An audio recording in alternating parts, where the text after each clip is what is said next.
Not too long ago, I talked with Dale Bohannon, whom I've known since, I guess, the mid-1980s. And he told me something very interesting that he found back in the fall of 2000 while he was on a business trip. Listen to this, folks. I was pulled to the side road, which was a new cut gravel dirt road in front of a business, a builder supply business, actually top-notch builder supply in Madison, Georgia. To my right, this was previously was a soybean field, and this little new cut road divided this field, and the right side of the road was filled with which I thought was portable toilets. So I never looked at them that close. Same in color, maybe black, but which was an odd color. And I was sitting there going over my notes, and a van pulled alongside of me that turned out to be the property owner.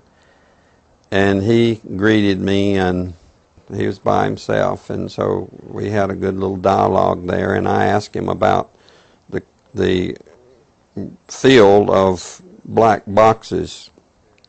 What were they? Because I'd never seen anything like that, and his statement was that if he told me, I would be one of few people in Madison, Georgia that knew about them. And he says they're disposable coffins, I believe he told me.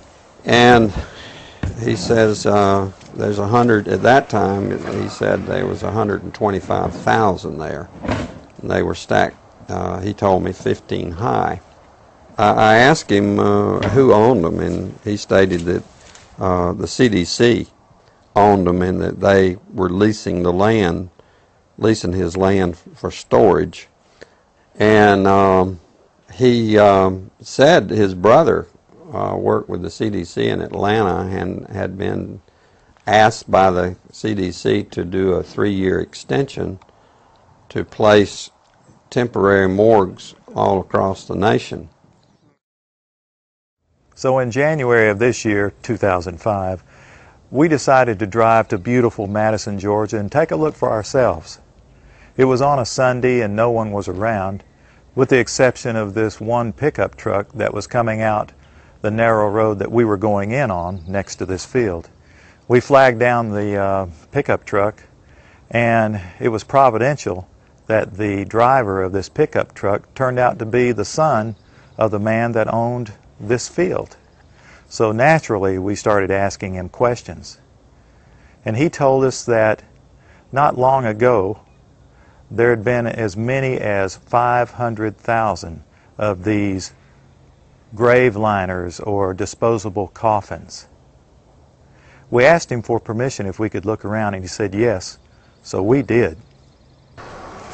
We're just getting an idea for the size of these boxes. What could these boxes be used for? Well, they're called casket liners.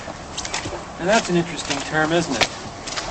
It's a casket liner. When I first heard the term casket liner, I thought perhaps a lining for a casket. But this is too big to be on the inside of a casket.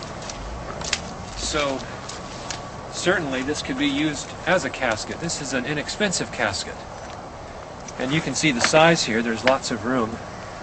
I think my friends here, we could all probably get inside, and it might be a little cozy, but we'd fit just fine. Which tells me that these liners can be used for more than just one. And one more time, what kind of liners are these? Casket liners. These are casket liners. That's what the man said. That's what the man told us. And we're told that there are about, well, there were about 500,000 out here. Later, as I went back to my home office, I spoke of it there, and of course people usually don't want to hear too much about this kind of thing. So it's never been mentioned, publicly, except just here and there. because most, like I said, the reaction I got, people didn't want to know about it, the few people that I spoke to, and so I just dropped it. And till I went to a luncheon, a fundraiser for Representative Saxby Chamblis. He was running for his second term for the U.S. House of Representatives.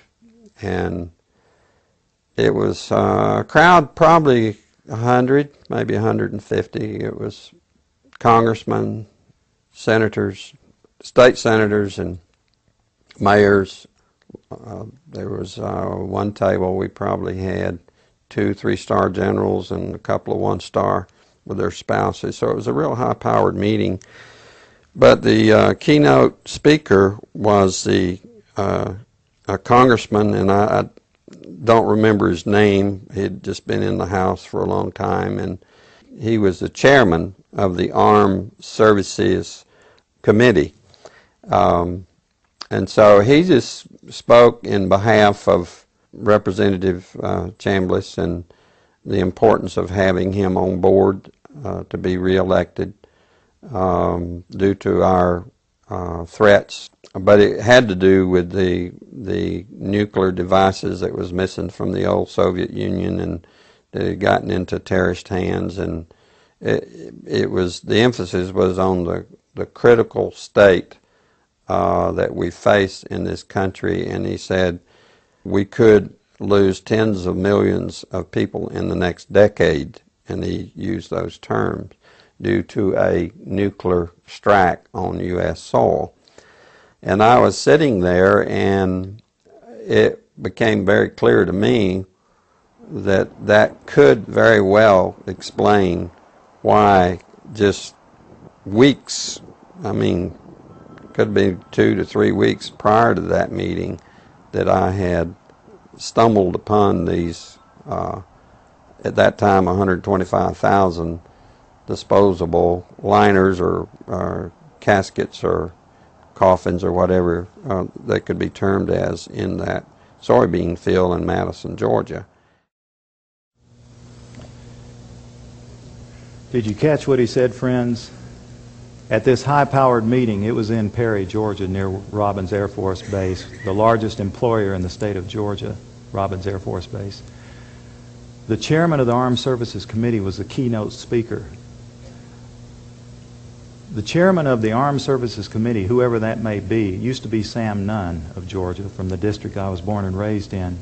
Whoever that chairman is generally one of the most powerful men in Washington.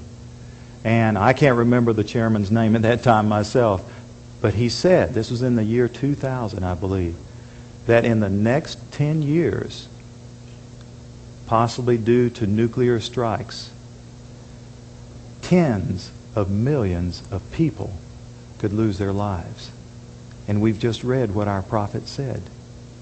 Now, what we've just seen is one United States city outside, this is Atlanta, it has a metropolitan population area of roughly 4 million people. So this is one field outside of one U.S. city, and the brother of the man that owns this field, that the government is leasing this field from to store these disposable coffins, this brother was given 3 years to set up temporary morgues around the country.